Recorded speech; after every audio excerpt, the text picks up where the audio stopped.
Sous les guirlandes et les chants de Noël, Sainte Nuit ne promettent aucunement des cadeaux, mais plutôt des cris.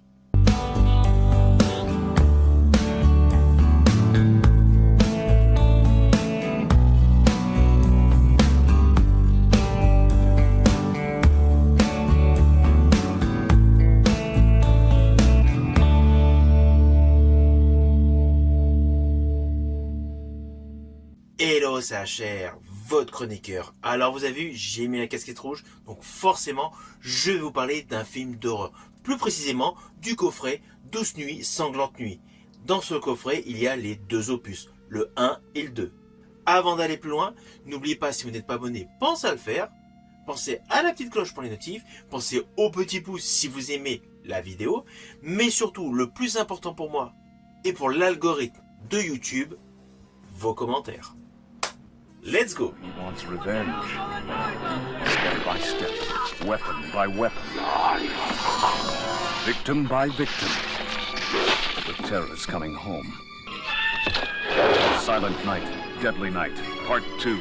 Alors tout d'abord, fiche technique de ces deux films.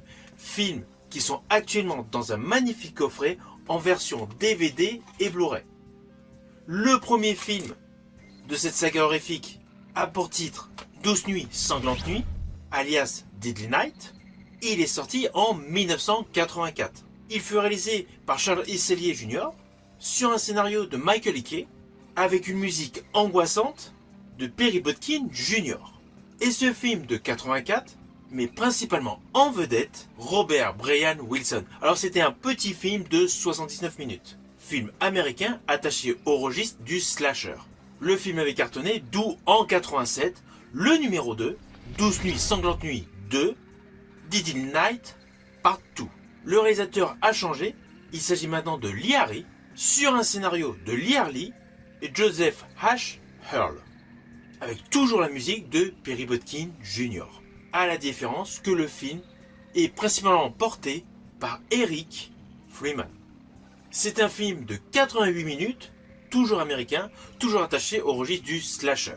Alors pourquoi j'ai décidé de vous parler de ces deux films dans la même vidéo? C'est que tout simplement, les deux films s'embriquent totalement.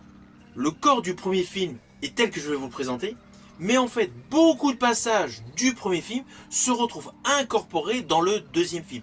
Pourquoi? Parce que tout simplement, le personnage principal du second film raconte l'histoire du premier film, avec des détails supplémentaires. Évidemment, après, il y a un autre déroulé derrière. Mais voilà, le corps central, la colonne vertébrale de ce diptyque 12 nuits sanglantes nuits débute naturellement avec l'histoire suivante.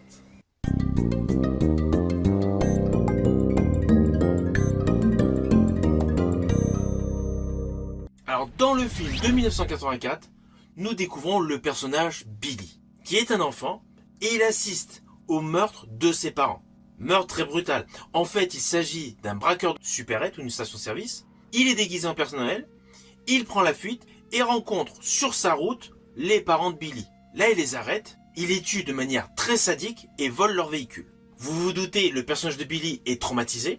Et il grandit dans un orphelinat extrêmement strict, où la notion de punition est l'axe central de l'éducation. Ce qui va totalement lui retourner le cerveau. Les années passent très rapidement au tout début de ce film. Il est devenu adulte et malheureusement, un certain soir, pour son travail, il doit mettre la tenue du Père Noël. Et c'est là qu'il part totalement en vrille. Il commence alors à punir ceux qu'il juge coupables. S'ensuit donc l'histoire du deuxième opus, où là celui-ci débute au cœur d'un hôpital psychiatrique, où on écoute l'histoire du frère cadet de Billy, c'est-à-dire Ricky. Celui-ci raconte tous les événements qu'on a eu dans le premier film, mais vu de son côté. Implicitement, il y a de nombreux flashbacks qui reprennent beaucoup d'événements du premier film, mais progressivement, Ricky reprend tout simplement le relais, poursuivant ainsi l'héritage sanglant dans une nouvelle spirale infernale avec des torrents de sang. Alors je vous le dis tout de suite, j'avais vu l'un de ces opus, alors plus jeune, je ne sais plus si c'était le 1 ou le 2, ça m'avait marqué cette histoire de Père Noël tueur. Puis les années ont passé, j'avais totalement oublié l'histoire de ces films. Et là, j'ai su qu'un nouveau remake effectué justement sur cette saga va sortir prochainement sur nos écrans. Je vous en parlerai d'ailleurs en fin de vidéo. Implicitement, j'ai voulu rechercher le film original.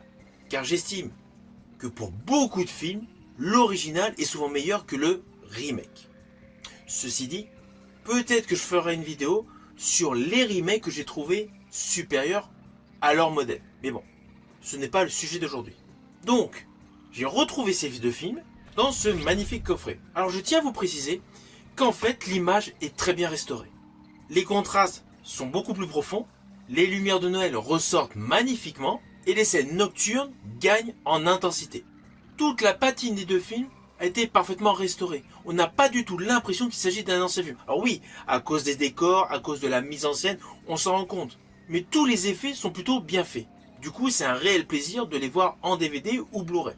Évidemment, je vous invite à découvrir la version Blu-ray. Mais dans ce coffret, vous avez les deux versions.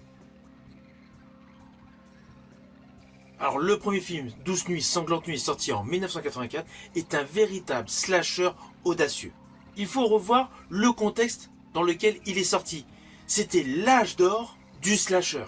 Il est sorti directement dans le sillage de la saga des Halloween et de la saga des Vendredi 13. Deux figures emblématiques du slasher, Jason Voorhees et Michael Myers. À la différence, c'est que le film ose une idée extrêmement provocante pour l'époque. Transformer le Père Noël en tueur. Alors déjà, c'est un côté très choc. Mais à cela s'ajoute une dimension psychologique. Car le Père Noël tueur du premier film, c'est-à-dire Billy, n'est pas uniquement un bogeyman. C'est un personnage tragique. Le traumatisme initial est violent, brutal, et lui a totalement conditionné sa vie. À la suite, l'éducation dans l'orphelinat religieux extrêmement stricte impose naturellement une vision binaire du bien et du mal, et la notion de punition devient une obsession.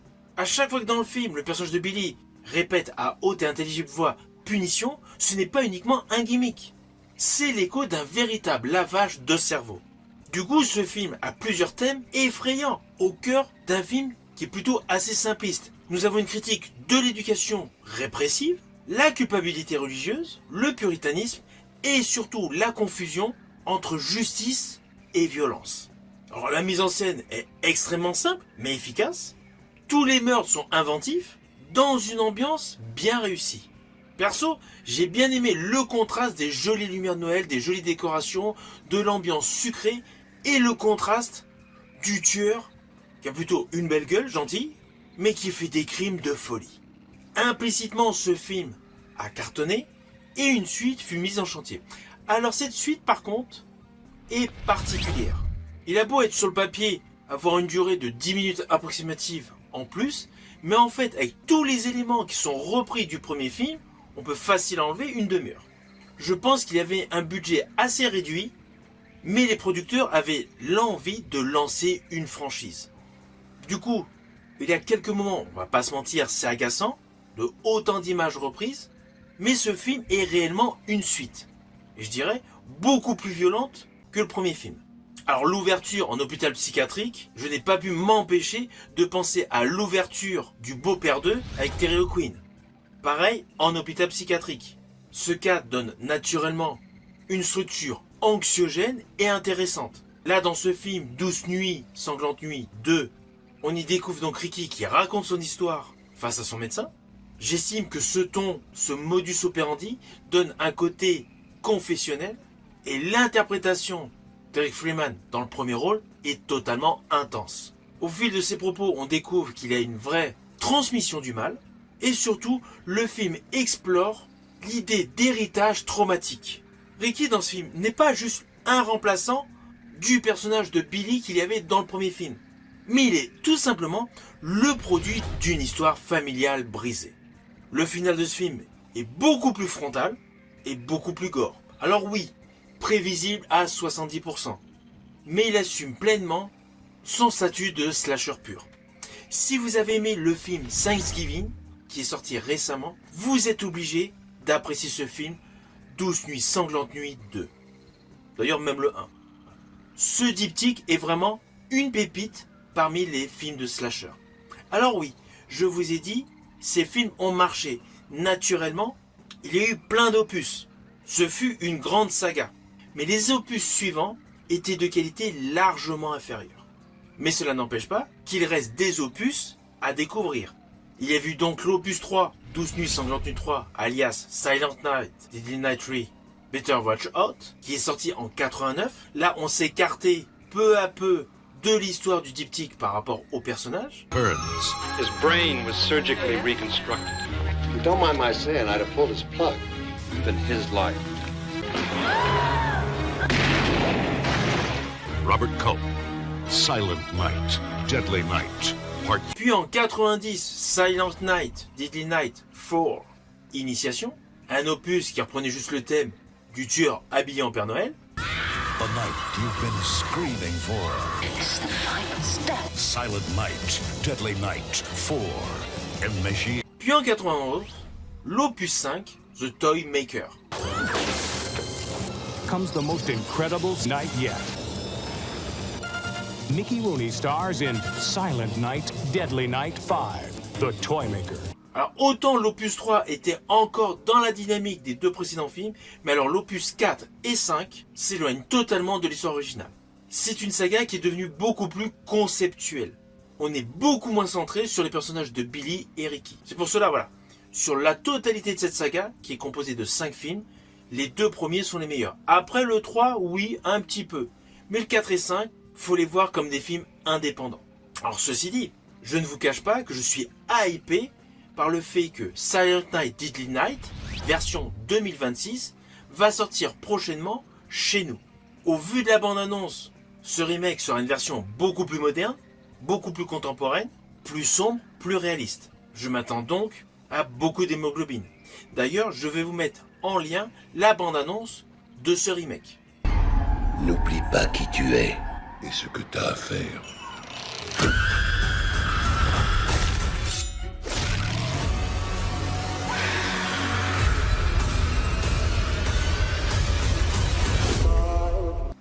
Mais en tout cas, voilà. Sur la totalité des films, il faut avoir l'esprit qu'en fait, sur le point de départ, c'est un concept fort et audacieux. Prendre l'image du Père Noël qui ravit tous les enfants, le transformer en tueur. Cela permet une critique sociale intelligente, avec une mise en scène efficace et une musique en adéquation avec toutes les scènes gore. Perso, revoir ces 2 films dans ce coffret Blu-ray, ce fut pour moi un réel plaisir. Alors au final, naturellement, je vous invite à découvrir ces films, surtout avant d'aller voir le remake. J'estime que tous les anciens films gardent une réelle authenticité par rapport aux nouvelles productions qui jouent essentiellement sur le spectaculaire. Toute l'ancienne saga appartiennent réellement à une époque où le slasher osait provoquer. Les films d'horreur d'avant dérangeaient et critiquaient notre société, sous couvert évidemment d'horreur festive. Mais franchement, c'était une bonne époque pour les films d'horreur, vu qu'actuellement c'est essentiellement des remakes. En tout cas, une fois que vous aurez vu tous ces films, Noël ne sera plus jamais totalement innocent pour notre monde adulte. Je vous dis à bientôt pour une prochaine vidéo.